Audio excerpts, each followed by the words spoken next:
So here's a cool little video. The guy that made the Pastmatic respooler for filament respooling, he shared the step file, which isn't real common.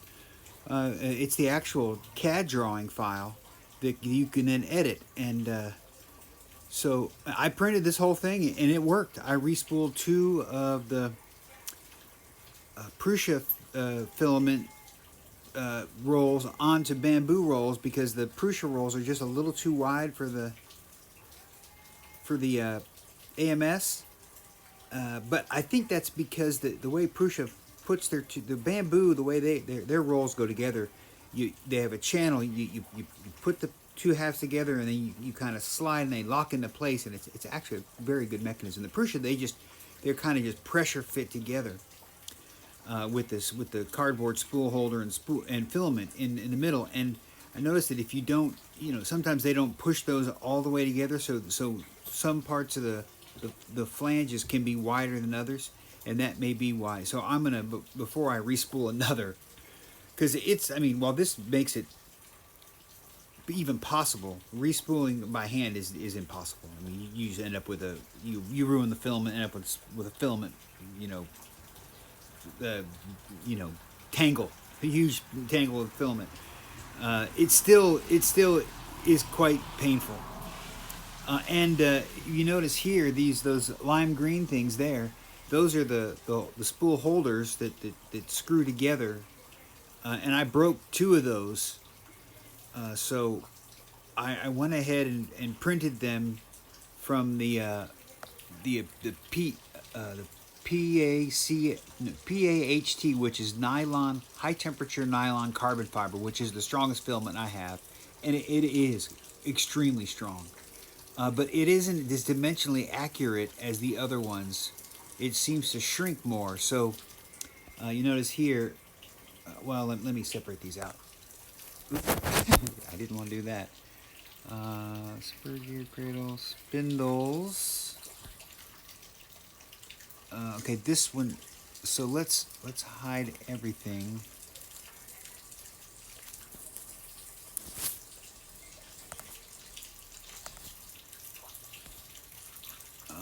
Spindles, and then let's hide all of them, but this one here.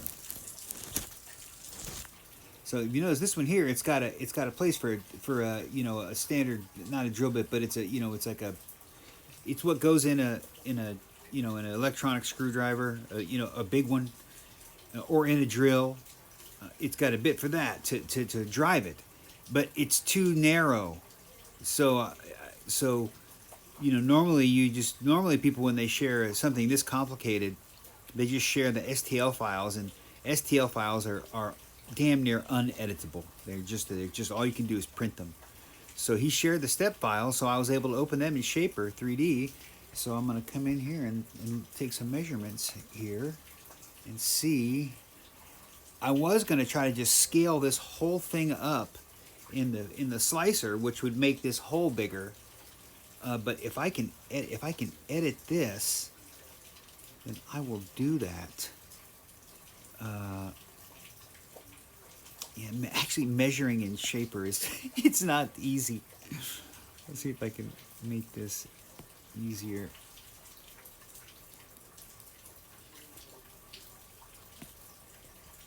So I want to go from that point there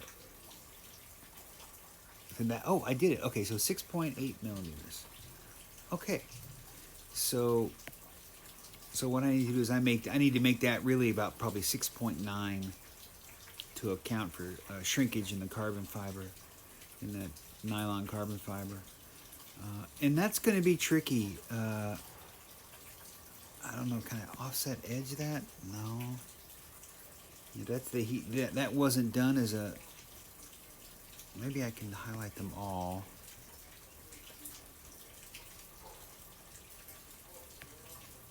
No, there's no offset edge because it's not a body.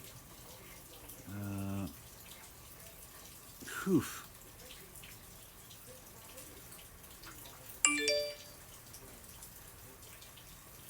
I think that's probably a face. Yeah, it's a face too. So highlight that face. Now I may be able to move that face out. Let's just try that real quick. Let's move that minus 0.1.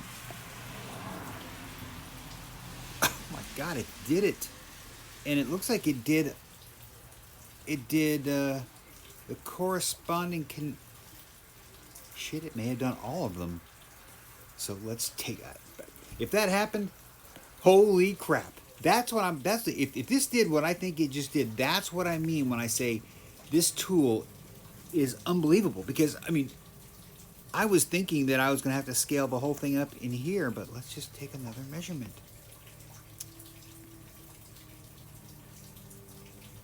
From there to there. 7 millimeters. So, I think that did it. Holy shit. Holy shit. And actually, what's funny is that because it shrinks, this doesn't, that doesn't screw it. So let me show you the other one, the other, yeah, this one here. Let's move this one over, or let's just move it up, or I'll move it down. Oh, okay, that's weird. That's not the right one.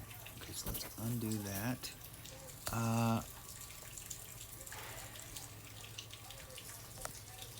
Yeah, that's it right there. So, I don't want to highlight that. I want to highlight that one.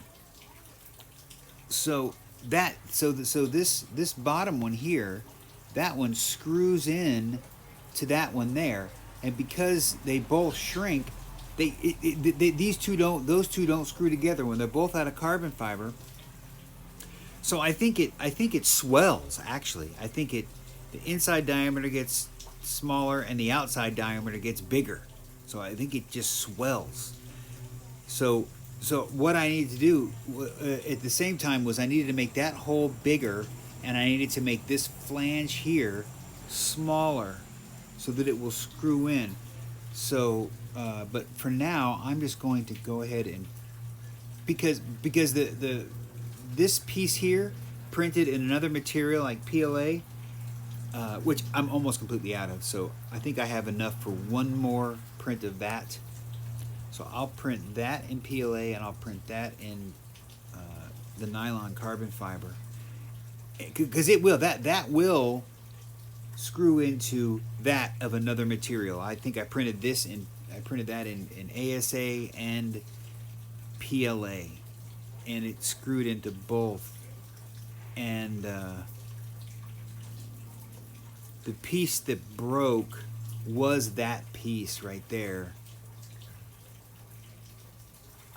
I know I broke 4 total parts, so I may have broken one of all of them, because they are really thin. I was thinking about redesigning them entirely, but and instead of having them screw together like that, having a solid shaft that has just has a screw on a flange on the outside that just screws over it. It just screws onto it like a normal screw and then holds the spool in place. But I understand why they did it this way, because it centers the spool at the same time. But it's fascinating stuff. Love ya.